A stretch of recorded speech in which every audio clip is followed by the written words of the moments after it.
Oke, great people, kita sekarang sudah kembali di kandang kita, kandang macan.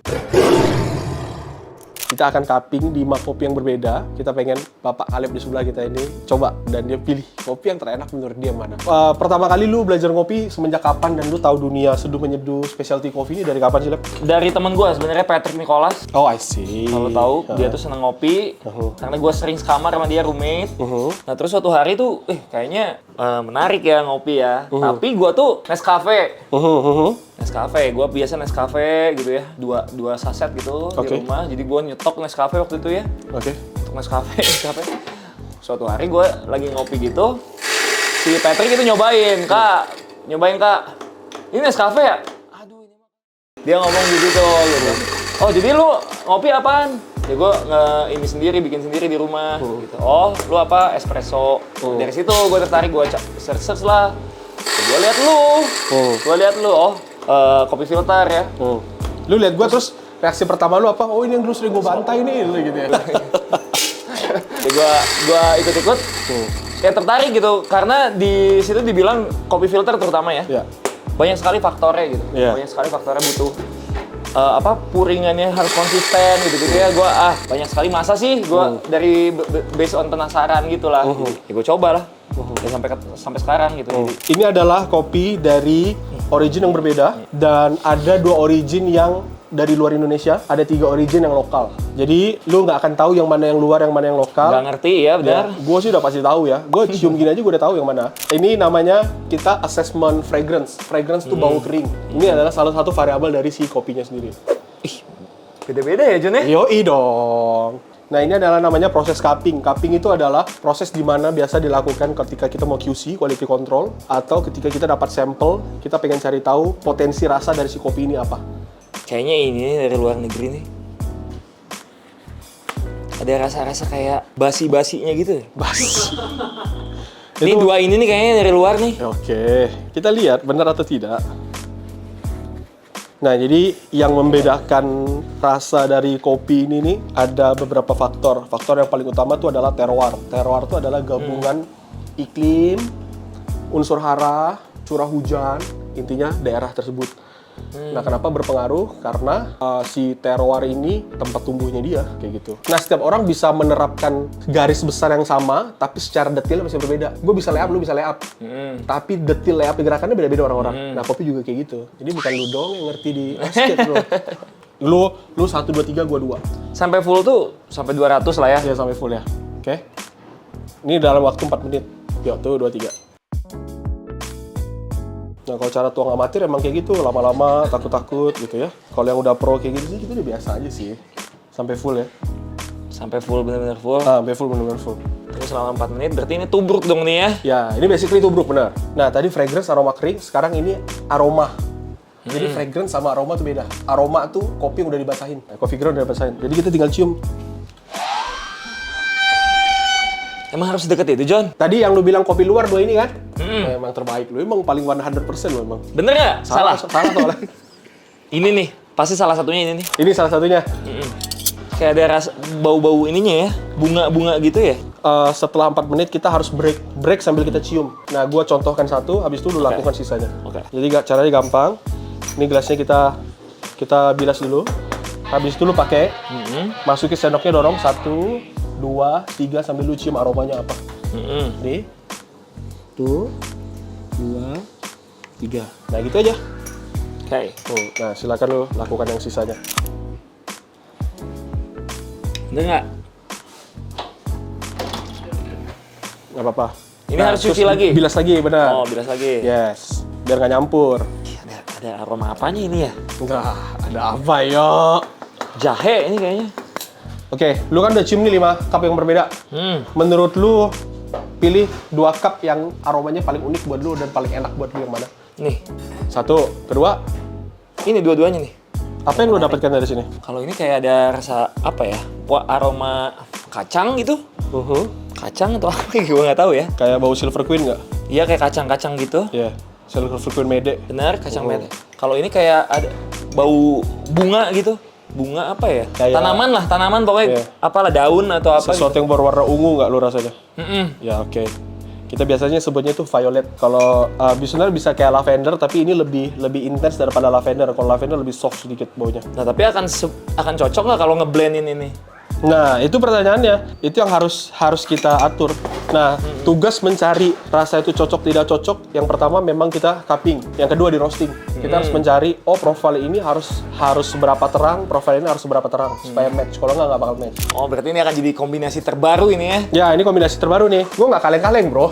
Gue ngundang lu, masa gue sembarangan? Kagak, beneran gini. Setelah 8 menit, kita udah bisa mulai coba. Nah, biasanya range-nya ini suhunya udah 60 derajatan. Tinggal satu, dibilas dulu, kemudian ambil sedikit. Terus biasa orang seruput, kalau gue nggak pernah seruput. Biasa orang beda-beda, terserah orang. Kalau gue cuma gue hap.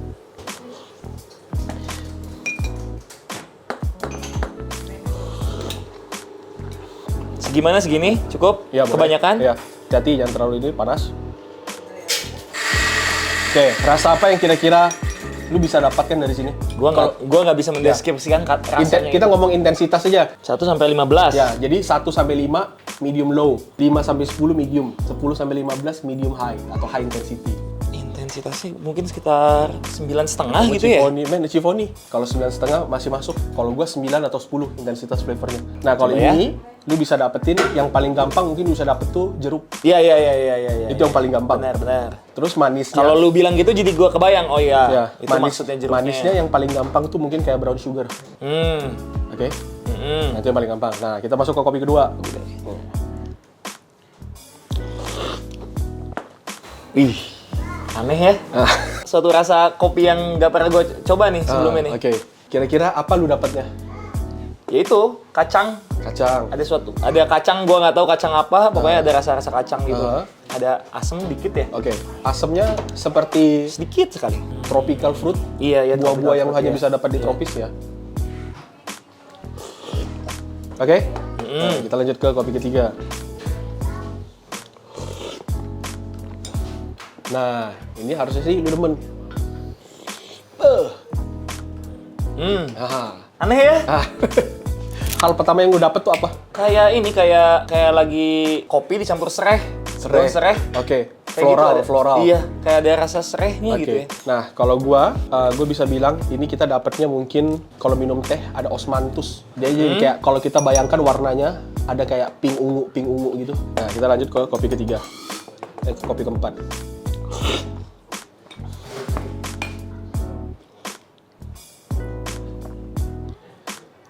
Clean aja gitu rasanya. Clean. Apakah lu dapat sesuatu yang kayak teh, tea like? Iya. Oke. Tea like terus ada kayak tetap ada tropical fruitnya tapi nggak seintens yang Iya awal. benar, ada tuh. Ada asamnya sedikit sekali. Oke. Nah, ini yang terakhir.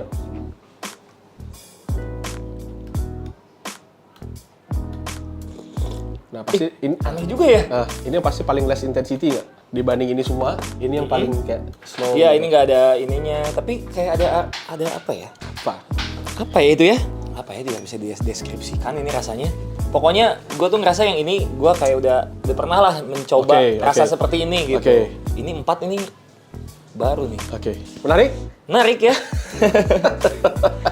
Atau lu pilih yang kira-kira gue pengen deh ngeblend ini sama ini gitu. Caranya kalau lu mau pairing, lu ambil, terus lu pakai 1 sendok, misalnya ini sama ini. Lalu tinggal ambil, terus lu campur, terus lu rasain. Kira-kira menurut lu rasanya masuk nggak? Coba sekali lagi. Wah, menarik juga. Nah, gue udah ketemu pairingan gue. Iya, ini sama ini kan? Iya. Kalau gua. Jadi sesuai dengan pilihan gue pertama dong nih. Iya benar, yang pertama lu pilih. Gini aja ya. Ya. Segini sama segini. Ya. Benar. Tadi cuci dulu lagi. Gak apa-apa. Langsung gimana? Langsung minum. Gak usah dikocok-kocok? Gak usah. Kan udah nyampur langsung. Ya. Lucu ya? Ya. Gimana kira-kira nih ke pasar nih? Oke, kalau menurut gua, kenapa gua juga prefer yang ini? Karena sekarang di pasar, di market, orang tuh senang sesuatu yang jebret-jebret. Lu sebagai, kita ngomongin orang awam, ketika lu coba ini, ih kok beda ya? Bukan kayak, ini gua udah pernah coba, ini gua udah pernah coba, gitu. Nah, makanya hal yang seperti ini memberikan experience yang baru buat market. Oh, ternyata kopi kalau di blend, ternyata bisa rasanya kayak gini loh. Gitu. Jadi, sudah deal, 2 ini. Sebelum kita reveal nih kopinya apa? Iya sih kayaknya sih. Udah ya? Iya sih. Deal? Oke. Deal, kita sudah mendapatkan isi Caleb blend apa. Jadi tadi Caleb udah selesai menentukan apa yang dia inginkan di dalam blendnya. Sekarang kita coba seduh hasil blendnya ini. Kita pengen lihat rasanya oke nggak, karakternya akan seperti apa. Dan kita akan battle. Tadi kita habis battle di lapangan basket. Otomatis gue pasti dibantai-bantai sama Caleb. Tapi sekarang di bar Fugol, udah pasti gue nggak mungkin kalah. Nah, kita akan coba seduh. Terus kita akan share hasilnya seperti apa. Oke, sekarang kita lagi siap-siapkan. Dulu sama 9494. Paper filter sama, air sama, kopi sama, gelas yang di-serve sama. Gua nggak bisa pakai kettle gini. Oh iya, mau pakai kettle apa? Kita ada semua. Enggak, jadi gua biasa air panas dipindahin dulu, chill lah, chill okay. gitu. Jadi kalau kalah ya wajar lah ini, karena ini nggak Mau pakai kettle nggak kecil? sesuai Mau pakai sama kettle ini kecil? gua. Hah? Mau pakai kettle Udah kecil? nggak apa-apa ini aja. Okay.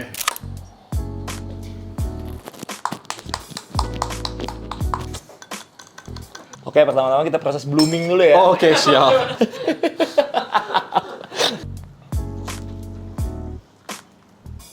Menurut lu definisi sukses lu apa, Lep? Sih ketika gua kasih dampak positif sih ke orang sih. Karena menurut gua tuh hasil kita gitu ya. Piala, MVP, juara gitu ya.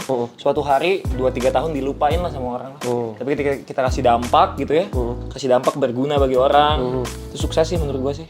Ya, memang gua nggak bisa ini sendiri gitu ya. Nggak bisa menilai diri sendiri gua berdampak sama orang, tapi ya dari omongan ya denger lah. Gitu sih. Ya gua sih ngerasa tetap jadi orang yang baik gitu ya. Baik. Jadi orang yang berguna lah, kasih dampak positif gitu ya. Oke. Lu sengaja nanya-nanya gini, gue jadi udah fokus ini. Gimana caranya lu bisa memisahkan ekspektasi pribadi dan ekspektasi publik, Lep? Itu memang kadang-kadang susah sih. Apalagi gue kadang-kadang mencap nilai gue berhasil itu tuh berdasarkan apa yang gue hasilnya. Misalnya contohnya, gue ngerasa main bagus kalau poin gue banyak gitu ya. Nah, sekarang gelasnya kayak gini. Terus kita tuang 150 ml. Tenang tuh, simple-simple aja, nggak usah ribet-ribet. 150, John. Dan nah, silakan diacak. Mau dihafalin dulu nggak pertanda gelasnya yang mana biar lu tahu punya lu, ntar lu bisa minum sendiri. Yakin? Yakin. Oke, sok acak. Kadang-kadang menilai diri gue sendiri tuh berdasarkan apa yang orang omong gitu ya. Padahal gue ngerasa, ya gue kan sekarang lagi banyak kayak ada baca buku juga gitu ya. Terus yang ngobrol sama orang-orang masukan gitu, yang ngasih masukan. Lu tuh berharga nggak based on itu gitu, nggak based on apa yang diekspektasikan orang gitu. Ekspektasi orang kan, wah gue harus poin segini, harus main bagus gitu-gitu. Ketika nggak dikasih, lu tuh tetap nilai lu tuh nggak turun lah gitu. Oke. Gitu. Tapi memang si ekspektasi untuk orang itu menurut gua tuh tapi jadi motor, jadi motivasi supaya kita tetap bekerja gitu. Sih. Untuk mencapai ekspektasi orang itu kan kita nggak bisa cuma untang-antang kaki gitu kan. Sih. Gua akan berusaha terus mengejar supaya gua bisa mendapatkan ekspektasi yang lu mau gitu lah istilahnya tuh. Oke. Jadi lu tetap menuntut diri lu ya? Iya, tetap harus bekerja keras supaya ekspektasi orang tuh sesuai dengan apa yang dia lihat ke gua gitu. Tapi ketika hasilnya nggak sesuai, ya jangan mengecilkan inilah, jangan merendahkan diri lah. Gitu. Sebagai underdog gitu ya, apa yang bisa lu sampaikan atau pesan lu kasih ke orang-orang kayak lu kalau di kondisi underdog nggak apa-apa loh? Itu malah sangat menguntungkan. Semua orang tuh lebih seneng sebenarnya di posisi underdog. Suka nggak suka ya, lebih suka diremehkan dulu karena dia tuh nggak ada beban pasti ya, nggak ada beban. Ketika tidak mencapai misalnya underdog kan pasti pengen juara. Ketika tidak mencapai juara tuh lebih bisa menerima lah. Oh iyalah memang gua lebih ini, secara manusiawi gitu ya.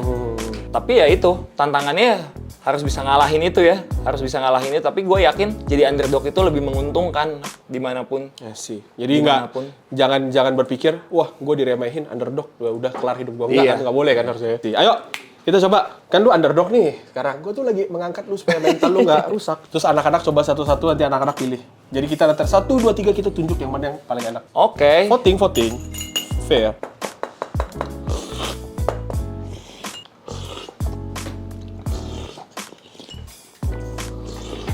Wow, Oke, blendnya.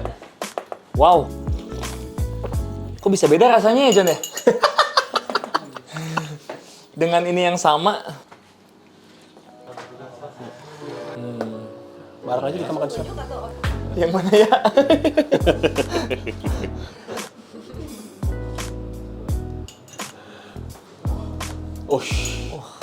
Wah, itu punya gue tuh, punya Caleb tuh. Nanti kita 1, 2, 3 kita pilih 1 cup. 1, 2, 3. Wah, mutlak. Oke.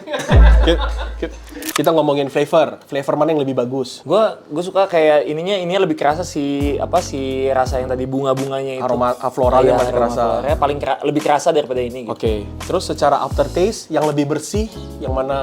Ini. Ini Kalau lebih ini bersih. pahit ujungnya. Oke. Rasanya. Terus secara acidity yang lebih bright yang mana? Yang lebih bright itu yang lebih jepret gitu. Nah itu gue lupa lagi. Oke, pokoknya secara overall lu pilih ini ya. Oke. Tapi kok warnanya beda ya? Beda ya warnanya ya. Padahal kan sama nih, airnya sama, gramasinya sama. Nah, jadi tadi gelas gua ada J, gelas lu ada K. Nah, silakan lu angkat itu gelas siapa. Gua sih harap itu gelas lu sih, Lab. Gak mungkin ya? Ya.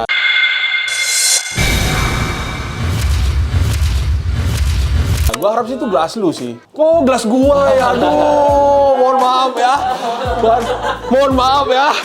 Yes, sir. Gelas gua ternyata. Kontrol lu tadi psikologis lu bisa lah dikit-dikit aja. Soalnya gue ditanya tadi, banyak iya. nanya, gue jadi Gak apa. jadi lupa jadi kelebihan apa tadi. Lu udah berkarir di profesional 12 tahun. tahun ke-12 ini. Tahun ke-12. Apakah di bayangan lu udah tahu kapan gua mau pensiun atau lu belum tahu? Yang pasti rencana setelah pensiun, gue antara jadi owner, Order apa? tim. Serius? Terus? Ya gue enggak. Gue pokoknya mimpi gue tuh udah John main basket dari 1 SMP. Iya. 1 SMP udah hampir umur 13 tahun, sekarang 26 berarti 20 tahun kali ya. Hampir 20 tahun main basket. Jadi gue tuh kayak udah hatamnya di sini gitu. Tadi gue udah cerita juga udah cinta di sini. Jadi gue akan tetap berkecimpung di sini. Salah satunya ya jadi pelatih. Gue sekarang tuh banyak-banyak belajar lah jadi pelatih. Gue juga tertarik di manajemen gitu ya, kayak deal dengan pemain gitu ya, deal dengan pemain gitu ya. Gue belum tahu, belum crystal clear akan berlabuhnya di mana. Yang pasti gue bisa hampir pastikan gue akan tetap di bola basket. Menarik. Oke, terima kasih Bapak kalian, Ramot dan Gemilang sudah mampir ke Fuga. Namanya belum ya nanti ya? Ya, namanya kita pikirkan. Mau Khaled Blend, Ramot Blend, Oh, Gemilang Blend. udah istri gue langsung udah tahu namanya. Bagus kali. Apa namanya? Nanti aja lah. Ayo. Untuk semua great people, semua great people, jangan lupa like and subscribe. Jangan lupa nih beli nih ya nanti ya. Kolaborasi kita. Oke, nanti kalau kita udah jadi kita akan announce dan jangan lupa cek Tokopedia, cek Shopee, cek Blibli.com dan cek TikTok Shop kita. Akan ada kolaborasi antara Fugol dan Caleb. Oke? Terima kasih great people. Sampai bertemu di video selanjutnya. Bye bye.